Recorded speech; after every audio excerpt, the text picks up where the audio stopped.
c'est gros, plus c'est bon. Ah, j'aurais peut-être pas dû le dire comme ça. Non, partez pas, on va vraiment parler de jeux vidéo. Minasan konnichiwa.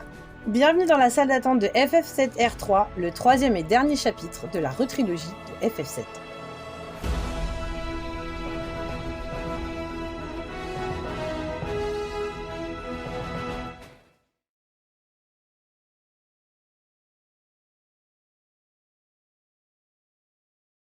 En même temps, j'y suis pour rien. FF7 est un jeu qui voit les choses en gros.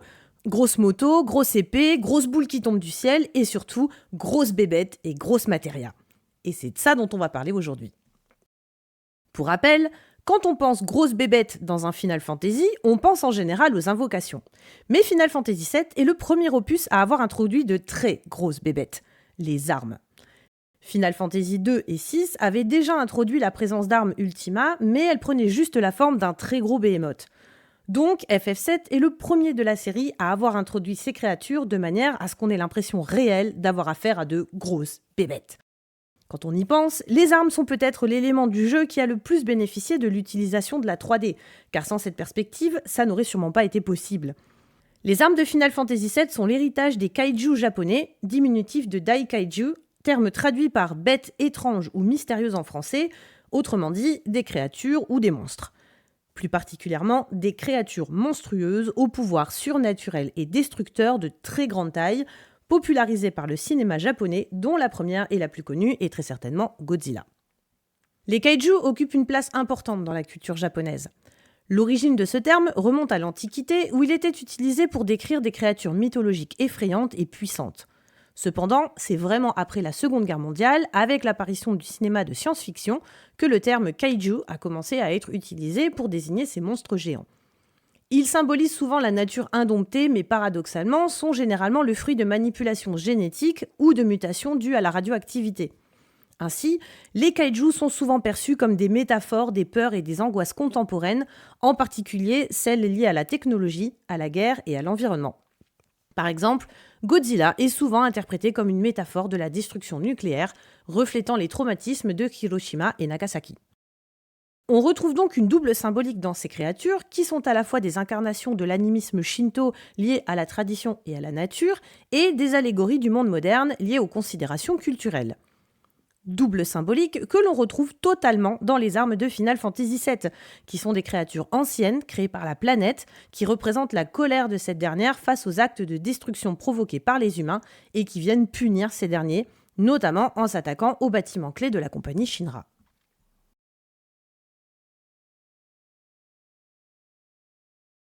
Dans FF7, on faisait connaissance avec les armes dans une scène d'anthologie. On vient d'assister à toute la scène du cratère nord, point culminant de la déchéance de notre protagoniste et avènement de l'antagoniste du jeu. La situation du groupe et même de l'ensemble de la planète vient de basculer, et comme si cela ne suffisait pas, des créatures gigantesques font leur apparition. Sorties des entrailles de la Terre, elles surgissaient de nulle part sans que l'on sache ni ce qu'elles étaient, ni quel était leur rôle. Mais pour la plupart d'entre nous, je pense qu'à ce moment, on s'en foutait un peu. C'était juste épique et c'était cool. Dans le lore de la compilation FF7, les armes sont au nombre de 7, mais seules 5 sont présentes dans le jeu d'origine. Les armes Ultima, Émeraude, Rubis, Diamant et Saphir. 3 d'entre elles jouent un rôle dans le scénario et 2 d'entre elles, qui n'existaient pas dans la version japonaise originale du jeu, sont totalement optionnelles. C'est pourquoi elles n'apparaissent pas dans la cinématique qui leur est dédiée. Il est communément admis que leur apparition est due à l'invocation du météore par Sephiroth. Devant une telle puissance destructrice, la planète réveille ses plus puissants gardiens pour éradiquer la menace. Mais la barrière énergétique créée par Sephiroth les empêche de l'atteindre. Du coup, les armes se retournent vers le reste de l'humanité, notamment les sites urbains et en particulier les bâtiments clés de la compagnie Shinra comme le port de Junon ou Midgar. Mais en vrai, c'est pas super bien expliqué dans le jeu. D'ailleurs, le guide Ultimania Omega indique qu'à la base, les armes ne devaient pas être invoquées par la planète, mais par Sephiroth lui-même. On sent que l'idée de base, c'était surtout de ramener des grosses bébêtes qui feraient office de super boss dans le jeu et qui donneraient lieu à des cinématiques ultra épiques, pas forcément de leur donner un rôle majeur dans l'intrigue. Néanmoins, sur les 3 armes de base, il y en a une qu'on ne combat pas nous-mêmes. L'arme Saphir. Une arme aquatique qui est détruite par le canon Sister Ray de la Shinra alors qu'elle attaquait le port de Junon. Pour l'anecdote, Sister Ray est une chanson de l'excellentissime groupe The Velvet Underground, chanson un peu trashouille qui parle de plein de trucs que YouTube s'empresserait de censurer si je vous les décrivais, et où il est question d'un type qui abat un autre type en pleine tête, le tireur s'appelant Cécile, oui, exactement comme les personnages de Final Fantasy IV. On pourrait croire que c'est dommage, mais au final, on s'en fout, puisqu'à la place, on a eu droit à l'une des cinématiques les plus épiques qui soit. Son attaque provoque une fissure dans le toit de la chambre à gaz où Tifa a été retenue prisonnière, lui permettant de ne pas subir les effets du gaz et de se libérer. C'est important les gars, on va y revenir. Les deux autres en revanche sont affrontés par l'équipe de façon canonique et peuvent être battus par une équipe de base pas ultra pétée. L'équipe affronte l'arme Ultima alors qu'elle attaque le village de Midil pendant le coma de Cloud. Elle s'enfuit avant d'être terrassée et le tremblement de terre qui s'ensuit détruit la ville, créant une résurgence dans la rivière de la vie où vont tomber Cloud et Tifa. C'est important les gars, on va y revenir aussi. Il est possible par la suite de battre l'arme Ultima pour de bon à bord du Haut-Vent, elle possède 100 000 PV. Mais l'arme Diamant sera elle aussi victime du Sister Ray dans sa version 2.0 boostée au réacteur Mako lorsqu'elle atteindra Midgar, malgré les efforts de notre équipe pour l'en empêcher. Eh ouais, t'as beau faire la taille d'un immeuble, faut pas faire chier la Shinra. Mais l'arme aura sa revanche puisqu'avant de mourir, elle aura le temps de bombarder de tirs la tour Shinra, causant la mort supposée de son président. Les deux armes Émeraude et Ruby, quant à elles, constituent des défis optionnels et sacrément salés. Déjà, les deux armes sont des sacs à PV. L'arme Émeraude possède 1 million de PV, ce qui la rendait surtout très longue à battre, alors que sans la matéria sous-marin qui permet de respirer sous l'eau, le groupe ne tenait que 20 minutes en apnée avant une mort subite. Ce qui est déjà pas mal si vous voulez mon avis. Mais ce n'est rien à côté du combat contre l'arme Ruby, qui ne possède que 800 000 PV, mais qui avait surtout deux de bras qui tapent super fort, se régénèrent, infligent des dégâts négatifs à l'équipe, te bouffent tes MP, bref, te pourrissent bien la vie, on les déteste. Et malgré ça, tu trouves des mecs qui arrivent à la battre avec un seul perso en grenouille, sans matéria, sans attaque spéciale, avec un cache-œil et un bras dans le dos pendant qu'ils envoient un texto à leur maman, alors que le commun des mortels s'acharnait à balancer Chevalier de la Table Ronde pendant 30 minutes en essayant de ne pas crever.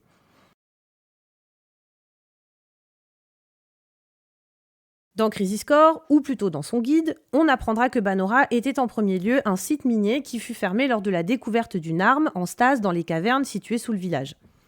Village qui fut construit à la suite et peuplé d'employés de la Shinra pour cacher l'existence de cette découverte et assurer la surveillance des lieux. Décidément, c'est une habitude chez la Shinra.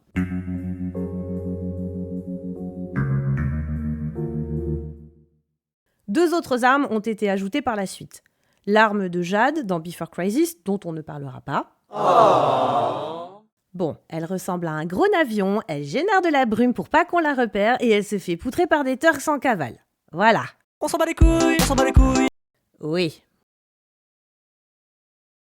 Et l'arme Omega dans Dirge of Cerberus, dont on ne parlera pas non plus. Oh. Oui, bah les gars, la vidéo est loin d'être finie et on va pas se perdre en tergiversation sur des ajouts camoulox dont personnellement j'estime qu'ils n'ont rien à faire dans la partie 3 du scénario d'FF7. Jugez plutôt. Je suis une arme destinée à être le dernier recours de la planète. Elle apparaît lorsque la planète est en danger d'être détruite pour recueillir son livestream et partir dans l'espace, transporter le souffle de vie sur une nouvelle planète et laisser l'ancienne peau mourante derrière elle. Je suis... Jenova! Non! J'assure la survie de la planète au lieu de la détruire. Un truc qui sert à rien! Un truc qui sert à rien! Oui, c'est gagné! Qu'est-ce qu'elle apporterait de plus au scénario d'FF7 ? Rien d'intéressant qui ne fasse pas se diluer l'histoire en rajout inutile selon moi.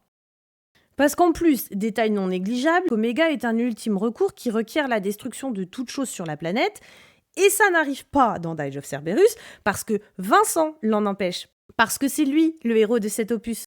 Donc non, vraiment rien à voir avec FF7 pour moi. Néanmoins, si vous êtes intéressé par des théories qu'il inclut dans la retrilogie, allez voir chez Monsieur Ténéré qui, lui, s'est penché sur la question.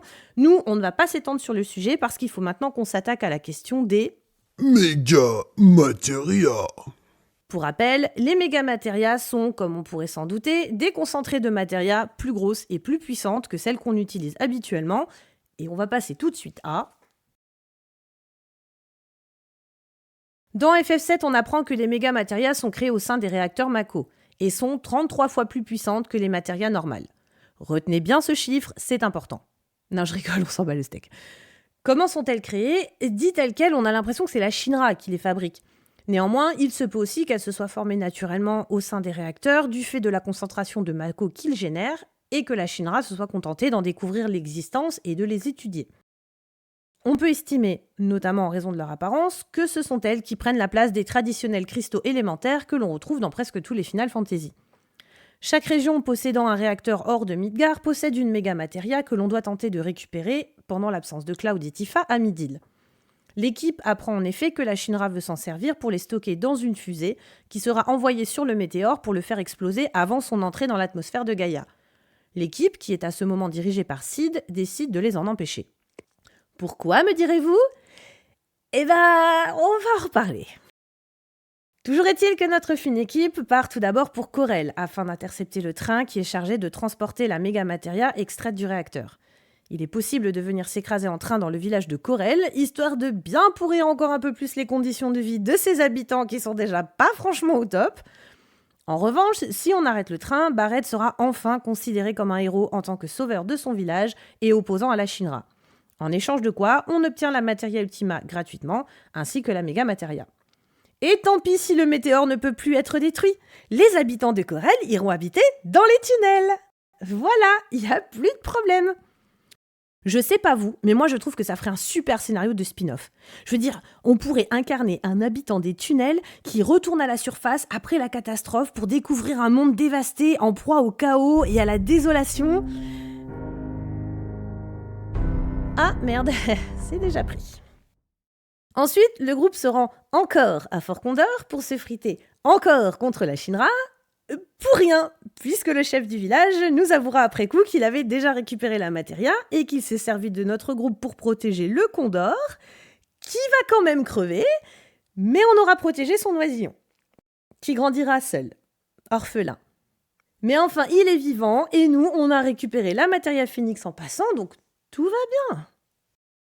Bon, il y a un léger temps mort pour aller chercher Cloud dans une petite scène sympatoche qui, il paraît, a quelque peu marqué certains joueurs.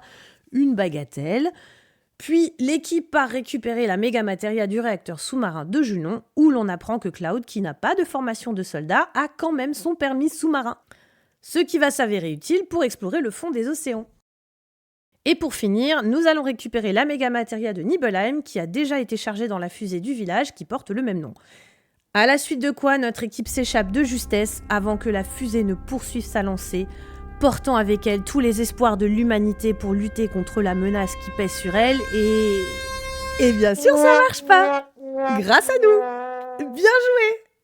Notre groupe s'en retourne, content d'avoir saboté le seul plan qui aurait pu permettre de sauver la planète du désastre.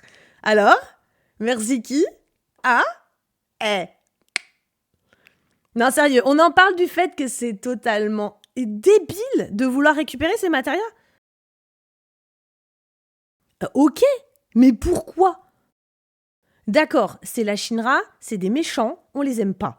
Mais là, pour le coup, ses intentions sont louables. Elles tentent de sauver la planète. C'est pas que je comprenne pas qu'on veuille sauver ces trésors naturels, éventuellement fabriqués par la Shinra, pour ce qu'ils sont, surtout quand on connaît la nature de la matéria. Mais si tu sauves pas la planète qui les abrite, les méga matérias sont voués à disparaître avec elle. Donc c'est quand même un peu con. Surtout que notre équipe n'a aucun plan B à mettre sur la table. D'ailleurs, on finit littéralement la quête comme ça. Il serait peut-être temps de se poser la question, les gars. À ce moment, le jeu va jusqu'à te proposer un speech hyper émouvant de Sid qui se finit comme ça.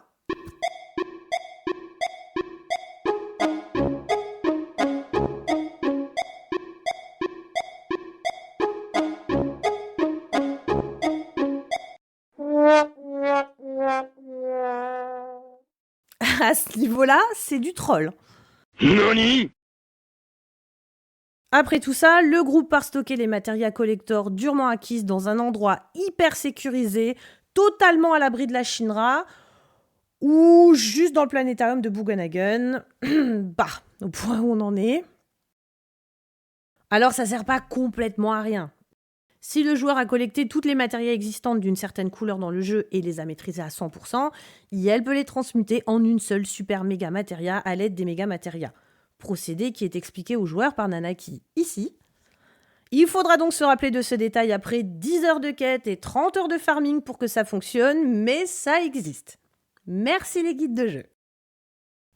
Bref, vous aurez compris le souci avec ces quêtes pour récupérer les méga matérias. C'est pas qu'elles n'offrent pas de plus-value au jeu, elles donnent l'occasion de mettre en valeur l'équipe sans ses vedettes habituelles, elles offrent des phases de gameplay variées avec la bataille de Fort Condor, la course-poursuite en train, la chasse en sous-marin. Elles nous donnent la possibilité d'explorer plusieurs recoins de la planète et même au-delà, car c'est l'occasion d'un sympathique petit voyage dans l'espace, un gimmick que l'on retrouve dans d'autres Final Fantasy comme Final Fantasy IV ou Final Fantasy VIII. On réalise par la même occasion le rêve de Sid.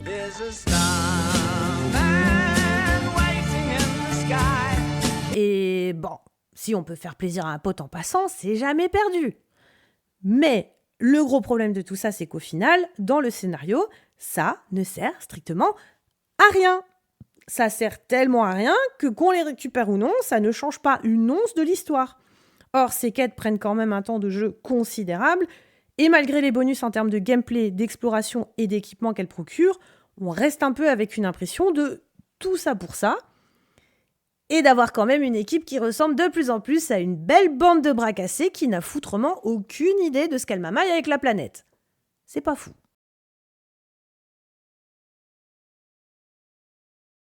Donc évidemment, tout l'enjeu de la retrilogie est de donner du sens à la présence de ces deux éléments dans le scénario. Parce que vous l'aurez compris, c'est pas le tout de faire des gros machins super puissants, encore faut-il leur donner un vrai rôle dans l'histoire.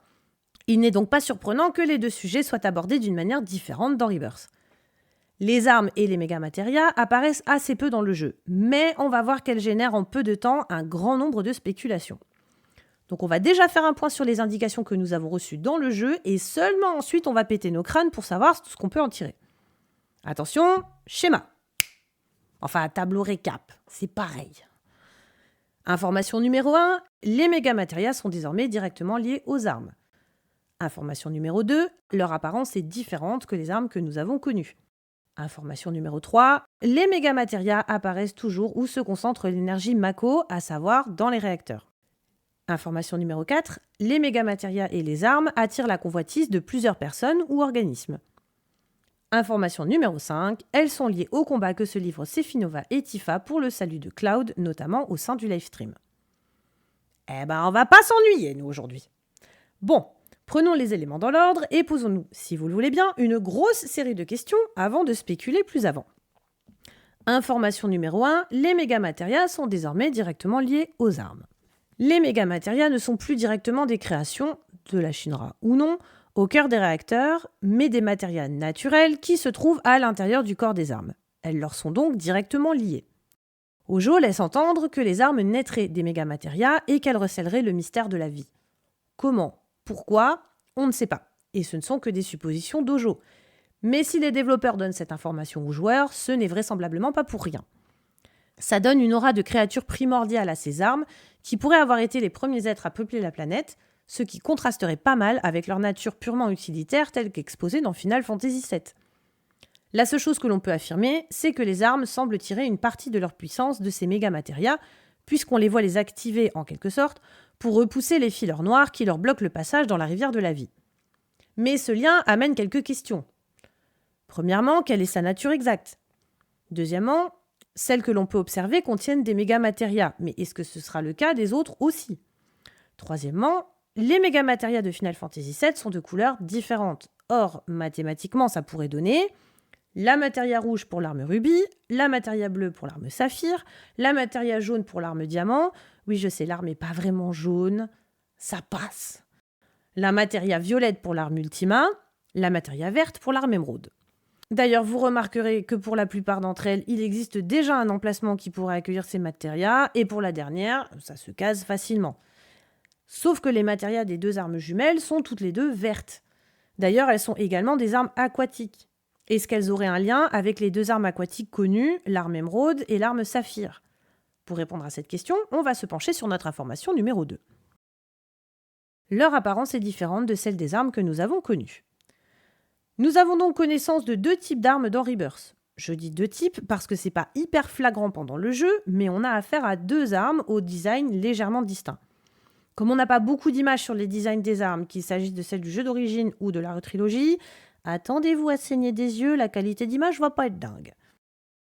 Pour observer en détail la morphologie des deux armes que l'on a croisées dans Rebirth, le mieux que l'on ait est un artwork contenu dans le guide Material Ultimania du jeu qui prend un quart de page et qui n'en dit pas long. On observe néanmoins des différences physiques qui sont mises en exergue. La couleur. L'une d'elles est plutôt bleue et l'autre violacée. La forme de leur queue, celle des excroissances qu'elles ont sur la tête et des nageoires anales. Je vous promets que c'est comme ça que ça s'appelle. Le guide Final Fantasy VII Rebirth Ultimania indiquerait en outre que ces armes sont dans leur stade larvaire. On pourrait donc imaginer, comme beaucoup l'ont déjà fait, qu'elles pourraient muter pour donner naissance aux armes telles qu'on les connaît. Du coup, lorsqu'on les voit repousser les fileurs noirs à l'aide de la puissance des méga-matérias, est-ce qu'elles ne pourraient pas être en train d'amorcer une transformation ? Sur cette hypothèse, la première me fait penser à l'arme Saphir, de par sa couleur et la forme de sa queue et de ses nageoires. De plus, on la voit tirer une sorte de projectile avec sa bouche pour se débarrasser des fileurs noirs, comme le fait l'arme Saphir dans Final Fantasy VII. C'est elle qui transporte Tifa au réacteur de Gongaga, on la reconnaît à sa queue. C'est donc également elle qui est blessée par Sephinova. L'autre me fait plutôt penser à l'arme Ultima, de par sa couleur encore une fois, mais aussi de ses excroissances qui ressemblent à des cornes, ainsi que la forme de sa queue qui pourrait se scinder pour donner des pattes, et ses nageoires qui pourraient former une troisième paire de membres. C'est cette arme que le groupe rencontre au réacteur de Corel. Si, regardez bien, on voit les cornes et la double queue. C'est également elle que l'on voit sur les vidéos de la Shinra. Mais si cette comparaison est juste, alors le fait que l'on trouve ces armes chibi dans un milieu aquatique n'est pas un facteur déterminant de leur nature après évolution. Du coup, est-ce que toutes les armes que l'on a connues ont cette forme ? Est-ce qu'elles se baladent toutes dans la rivière de la vie ? N'y en a-t-il plus au cratère nord ? En parlant de leur emplacement, information numéro 3, les méga-matérias apparaissent toujours où se concentre l'énergie Mako, à savoir dans les réacteurs. Le fait que les méga-matérias se trouvent dans les réacteurs qui concentrent l'énergie Mako, c'est pas nouveau. Ce qu'il est en revanche, c'est que du coup, les armes aussi. On sait que les armes ont été créées par la planète il y a 2000 ans pour combattre Genova. Quand la menace fut contenue, les armes sont entrées en stase dans l'attente du jour où la planète aurait à nouveau besoin de leur protection, en étant cristallisées dans la glace du cratère nord pour la plupart. On peut imaginer qu'à la place de cette stase, les armes auraient régressé et seraient revenues à un état larvaire. Le réveil de Genova ou la montée en puissance de Sephiroth qui fait des mamailles dans le livestream a remis la planète en alerte et réveillé les armes qui patrouillent en quelque sorte dans la rivière de la vie.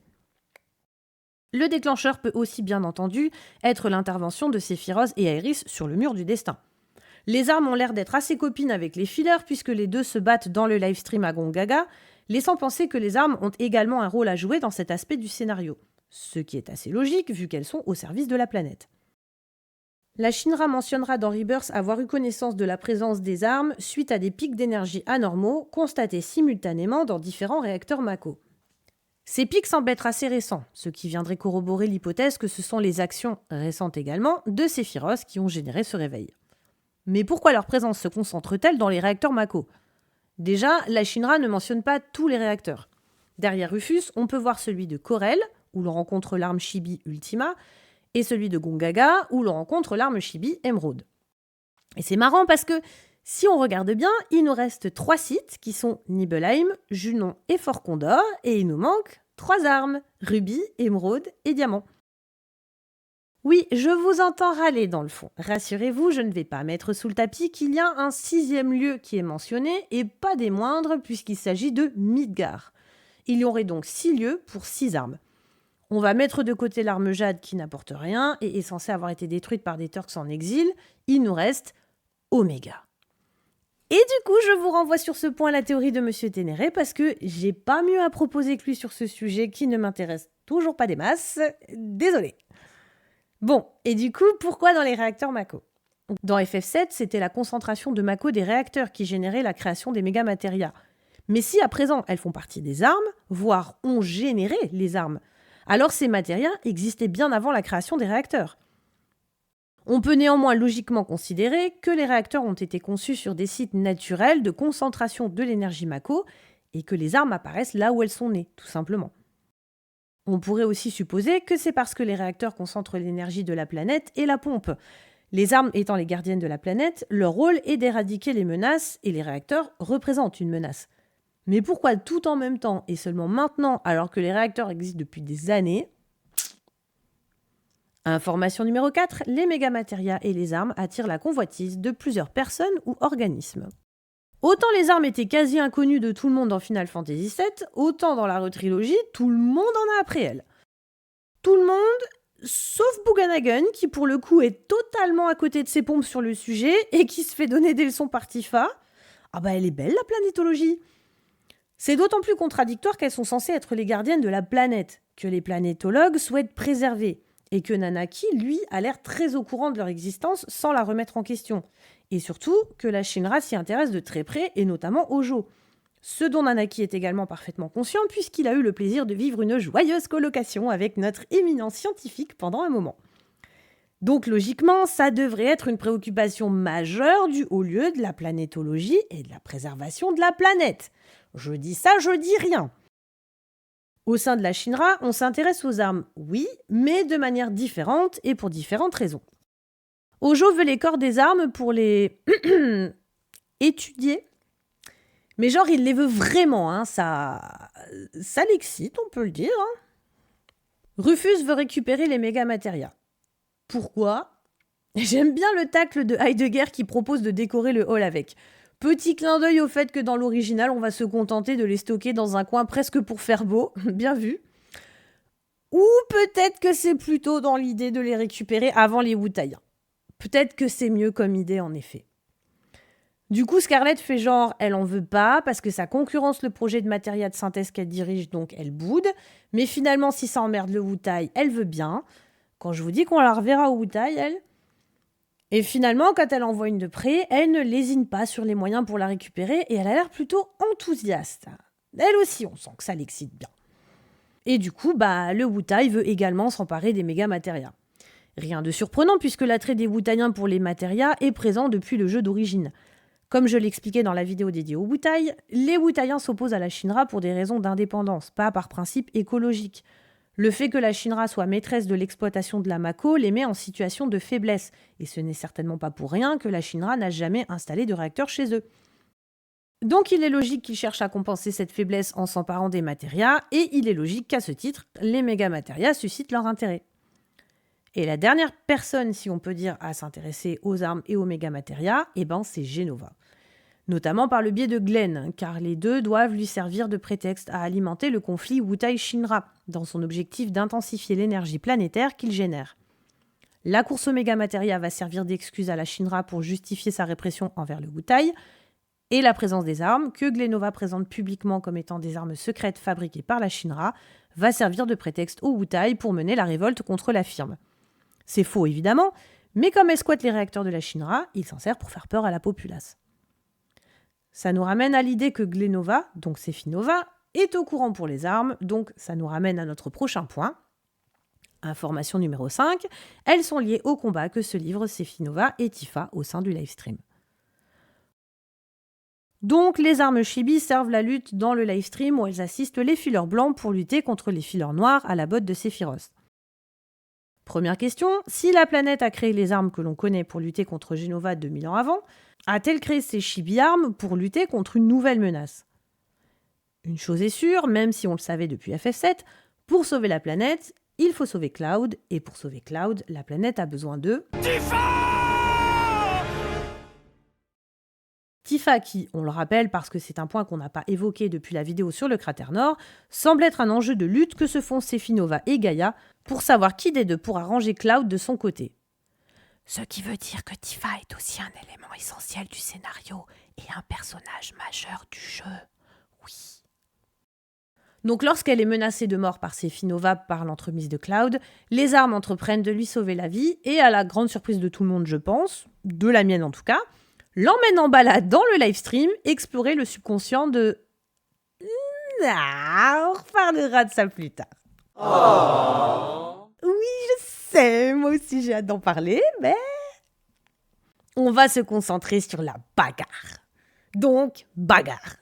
Une arme est blessée, Tifa est mise en danger de mort, les armes font demi-tour pour ramener Tifa à bon port et on ne les reverra qu'à la toute fin du jeu, utilisant la puissance de leur méga matéria pour repousser les fileurs noirs qui leur bloquaient le passage, visiblement avec un certain succès.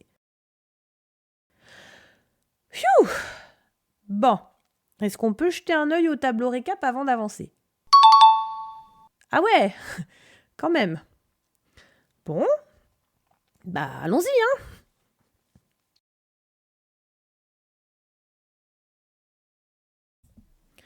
Bon, on va essayer de fusionner tous ces éléments en une théorie globale qui tient la route, mais c'est pas gagné. Première chose, je vais éliminer la piste des nouvelles armes, même si j'avoue, c'était ma première hypothèse. N'ayant pas vu les différences de design pendant ma partie, je m'étais focalisée surtout sur la gémellité des deux armes et de leur fonction de vaisseau dans le livestream, avec l'idée que d'avoir deux armes, c'est bien pratique quand on a deux personnes à transporter. Et j'en avais déduit que les Chibi Arms pourraient servir de vaisseau dans la rivière de la vie pour Cloud et Tifa. Mais après recherche, et en vue des éléments que je vous ai donnés précédemment, la version armes à l'état larvaire vouée à muter pour devenir les armes que nous avons connues semble incontournable. Alors, les armes sont bloquées pour accéder à une partie de la rivière de la vie par les fileurs noirs. On peut supposer que cette partie donne accès aux souvenirs qui permettraient à Cloud de retrouver son identité, élément clé de la lutte contre Sephiroth, puisque Cloud a toujours été la seule personne à pouvoir le battre, dans sa jeunesse, dans son futur, 2 fois, et dans tous les spin-offs auxquels il apparaît. Afin de battre les fileurs noirs et libérer l'accès, elles déploient toute leur puissance et deviennent les armes Saphir et Ultima à l'aide de leur méga matéria. Du coup, elles font en sorte de retourner chercher Tifa pour lui permettre de continuer son travail de recollection des souvenirs de leur enfance. Et du coup, leurs interventions à Junon et à Midil ne sont plus le fruit du hasard, mais intentionnelles. L'arme Saphir attaque le bâtiment Shinra pour libérer et sauver Tifa, pour qu'elle empêche Cloud de rester un légume dépressif, et l'arme Ultima provoque une résurgence dans la rivière de la vie, dans laquelle vont tomber Cloud et Tifa, afin que le travail de reconstruction de Cloud puisse se faire. Tout ceci nous amenant à penser que les armes pourraient être des alliés directs de notre groupe. Or, si on cumule avec ces éléments, arrêtez-moi si je ne m'abuse, mais on n'a plus aucune raison de se battre contre les armes. Alors vous allez me dire, ah bah non, nous on veut notre combat épique contre les grosses bébêtes. Donc il va nous falloir trouver un prétexte pour avoir à combattre les armes, et si possible, un bon. Si elles se retournent contre les sites d'exploitation Mako où on les a trouvés, c'est contre la Shinra que les armes se retourneront, et pour faire quelque chose qu'Avalanche essaye de faire depuis le début. Donc j'irai pas spontanément vers cette option. Il faudrait selon moi que les armes deviennent une menace réelle pour l'ensemble de l'humanité pour qu'on ait à les combattre. Du coup... Ah, vous reconnaissez cette petite musique ? Mais oui, c'est l'heure du... Scénario cacahuète. Tu. Donc, je commence à entrevoir un moment où Sephiroth va pouvoir, d'une manière ou d'une autre, récupérer les armes dans son camp, tout comme il a récupéré une partie des fillers. Avec ses histoires de livestream noir pervertis, va savoir de quoi il est capable. Et ça rejoindrait l'idée originelle dont je parlais en début de vidéo, que les armes soient invoquées par Sephiroth. Bon, là il ne s'agirait pas de les invoquer à proprement parler, mais allez savoir si la réunion ne lui permettrait pas de les appeler à lui, ou au moins certaines d'entre elles, qui n'ont pas eu de connexion avec notre groupe et dont on ignore quel rôle elles pourraient jouer. Ou tout simplement, elle pourrait s'en prendre à lui, et il parvient à les repousser en créant sa barrière magique comme dans l'original. Mais pourquoi se retournerait-elle contre les humains alors qu'elles ont prouvé dans la scène à Gongaga qu'elles pouvaient avoir un intérêt à les aider, précisément contre Sephinova ?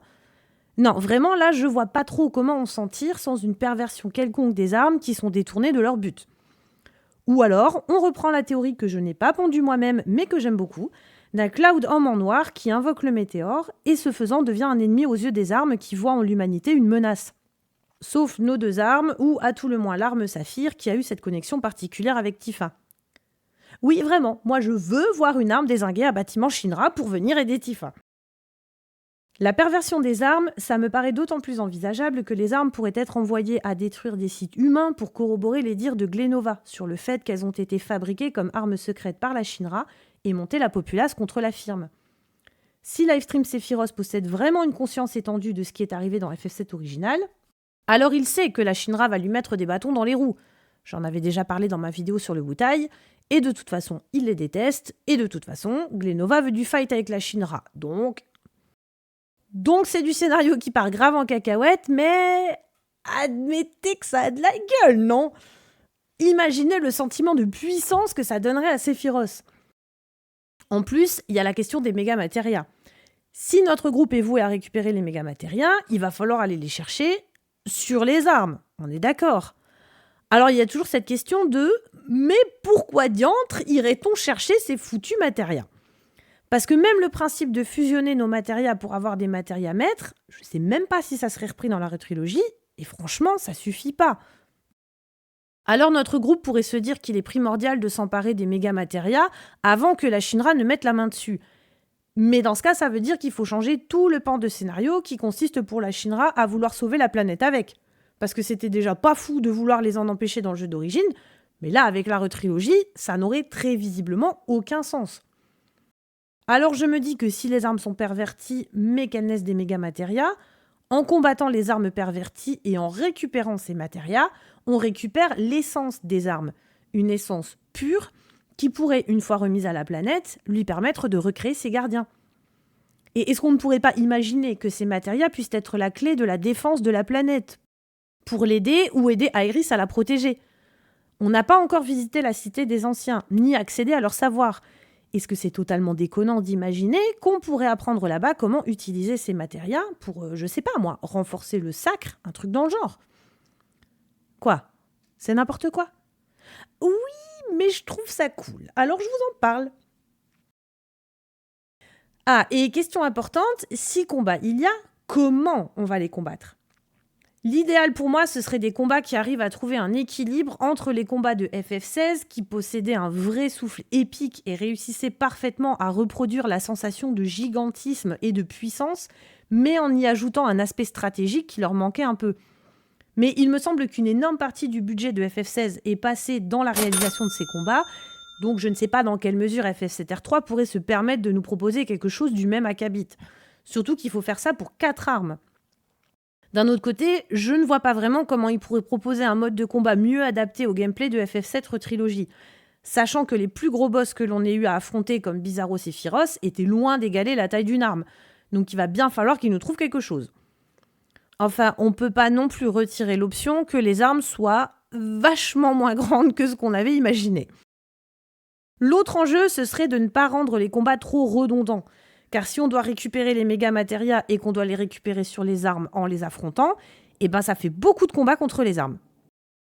C'est là qu'intervient la question des biotopes, dans lequel on serait amené à combattre les armes. À l'origine, on combattait les armes dans des environnements variés. Dans les airs pour l'arme Ultima, dans le désert pour l'arme Ruby, dans une plaine pour l'arme Diamant, sous l'eau pour l'arme Émeraude. Mais ça changeait pas grand-chose au fonctionnement des combats en eux-mêmes. Un des moyens que je peux imaginer pour apporter une variété dans la retrilogie serait de se servir de cette variété d'environnement pour l'intégrer comme facteur de mise en scène, voire de gameplay dans les combats. Par exemple, combattre l'arme Ultima dans les airs nous obligerait à nous servir à un moment donné du haut vent. Cette fois-ci, pas seulement pour la poursuivre et lui foncer dedans pour qu'elle se barre 150 fois à travers toute la map, mais dans une vraie phase de gameplay pour, par exemple, arriver à l'affaiblir et à la ramener au sol pour que nos héros puissent ensuite la combattre directement. Ou carrément utiliser le haut vent dans la phase de combat pour combattre l'arme, mais là je crois que j'en demande quand même vraiment beaucoup techniquement. Je me plais aussi beaucoup à imaginer une phase de combat contre l'arme Ruby avec un système de shooter en utilisant les rails du mont Corel, vous savez comme dans Rebirth, où par exemple elle nous lancerait ces de bras qu'on devrait éviter et éliminer avant d'aller combattre le reste du corps de la créature. En tout cas, je suis impatiente de voir comment on va faire pour l'arme Émeraude, parce que le coup du « on a quitté notre sous-marin et on se bat dans l'eau comme sur la terre, ta gueule, c'est magique », ça fonctionnait dans l'original, mais avec le réalisme de la retrilogie... Là où dans l'original, la quête des méga-matérias amenait une diversité de gameplay, ce qui, je l'espère, sera toujours le cas, ce serait dommage que la retrilogie nous donne une sensation de lassitude. Or, ça demanderait des moyens techniques conséquents, une mise en scène variée pour des combats dantesques. Franchement, je trouve la tâche assez énorme. Et puis, c'est toujours bien, je trouve, d'avoir des défis optionnels un peu corsés. Mais c'est encore mieux quand ça se limite pas au simulateur de Chadley. Or, si tous les combats contre les armes sont canoniques, ça veut dire que leur difficulté doit être accessible. Mais ça risque d'en énerver certains si c'est toujours trop facile. Et s'ils nous pondent une version plus corsée du combat contre les armes dans le simulateur de Chadley... Ah non, mon chéri, j'essaie de te défendre comme je peux, mais là, je pourrai plus rien pour toi. Déjà que dans les sondages, ta cote de popularité est à peu près là. Si on doit battre les armes en mode hardcore dans ton simulateur, même ton arc narratif avec Ojo ne te sauvera pas. Concernant la déconnexion de Canyon Cosmos avec les armes, moi j'aimerais bien que ça change quand même. J'aimerais bien qu'à un moment donné, Papy Bubu, il se sorte un peu les doigts et qu'il nous amène un peu de grain à moudre sur le lore qui est lié à la planète. Parce que je vais pas mentir, dans Rebirth, je suis restée un petit peu sur ma faim sur ce point. De plus, dans l'original, il nous accompagne à la Cité des Anciens et on stocke des méga matérias chez lui. Donc on peut imaginer qu'à un moment donné, il se sente un peu concerné quand même par le sujet. Quant aux couleurs des matérias, j'en sais rien. Ça m'embête cette histoire. Moi, j'en dors plus la nuit de me demander pourquoi les deux matérias des Chibi Arms, elles sont vertes toutes les deux. Déjà, c'est pas drôle, parce que moi j'aimais bien mon code couleur, et en plus ça matchait super bien. Et même si on se dit que les matérias vertes sont liés aux magies de combat, donc on pourrait les associer avec des armes, ça marche même pas. Si, la seule solution c'est de leur attribuer des magies élémentaires, mais je vois pas ce que ça apporterait de plus que les magies qu'on possède déjà, ou même les invocations. Donc, j'en sais rien. Oui, je finis sur une note pessimiste, mais que voulez-vous, il est des énigmes contre lesquelles même moi je bute. Oui, je sais, c'est très surprenant. Et pour le moins décevant.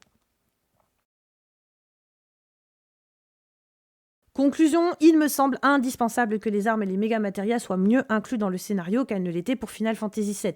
Et je pense que c'est clairement la volonté des développeurs sur la retrilogie.